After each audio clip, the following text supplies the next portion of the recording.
LPJ-nya baru 2 desa. Dari 112 desa yang kasih masuk laporan pertanggungjawaban itu baru 2 desa. Ya. Sebentar saya akan berkoordinasi dengan BPK. Bila perlu saya akan investigasi khusus, pemeriksaan khusus. Saya sudah tegaskan di aula waktu itu beberapa hari yang lalu. Ini perintah Pak Presiden yang namanya dana desa, yang namanya dana BOS, yang namanya dana BOK,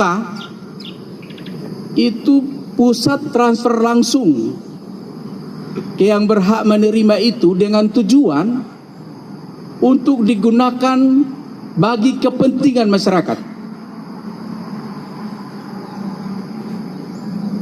Kalau dari 112 desa baru 2 yang kasih laporan, itu pun belum tentu benar laporannya.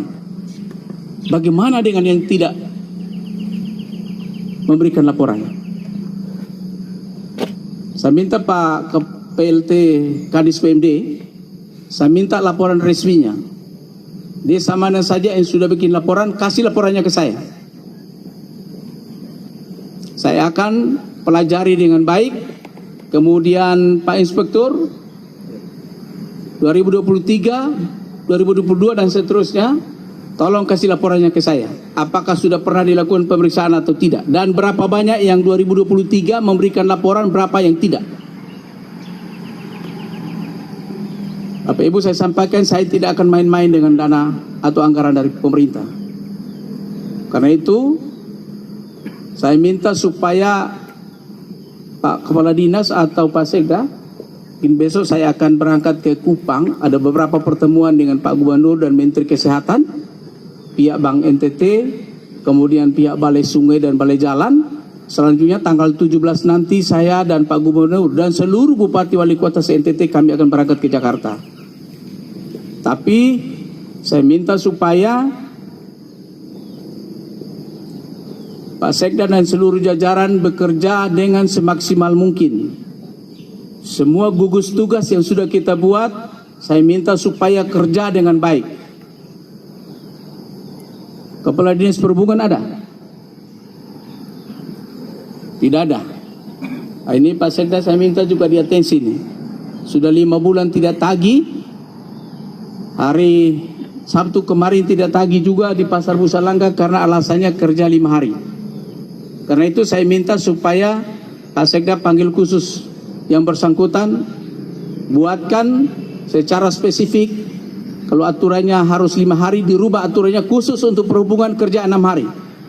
Tiap hari mereka boleh pulang lebih awal, supaya di hari Sabtu nanti mereka kerja, supaya tidak ada alasan lagi. Kita lost opportunity itu luar biasa, ya. Jadi saya minta mulai sekarang Bapak Ibu, saya minta untuk disiplin. Khusus untuk dana BOS, sama saya minta laporan khusus nanti, dan dana BOK. Saya minta sebentar Pak Kadis Pendidikan dan Ibu Kadis Kesehatan menghadap di ruangan saya, kita bicara khusus untuk ini. Dan Pak Kepala PLT Kepala Dinas PMD juga masuk lagi ke ruangan saya untuk kita bicara. Karena di sini ada anggaran yang luar biasa yang uncontrol. Kita tidak bisa kontrol karena ditransfer langsung ke rekening yang bersangkutan. Tapi sebagai kepala daerah, saya berkewajiban untuk memastikan bahwa setiap anggaran yang datang dari pusat digunakan untuk kepentingan masyarakat. Tidak boleh ada penyalahgunaan sedikit pun. Saya tidak akan toleransi. Yang berikut, untuk bantuan-bantuan nanti di desa, Pak Kadis mohon diatensi.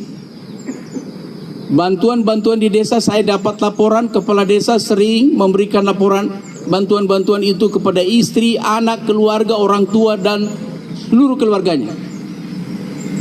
Maka ke depan dalam asistensi anggaran 2026 nanti, saya minta supaya terintegrasi perencanaan pembangunan di desa dengan perencanaan pembangunan di kabupaten.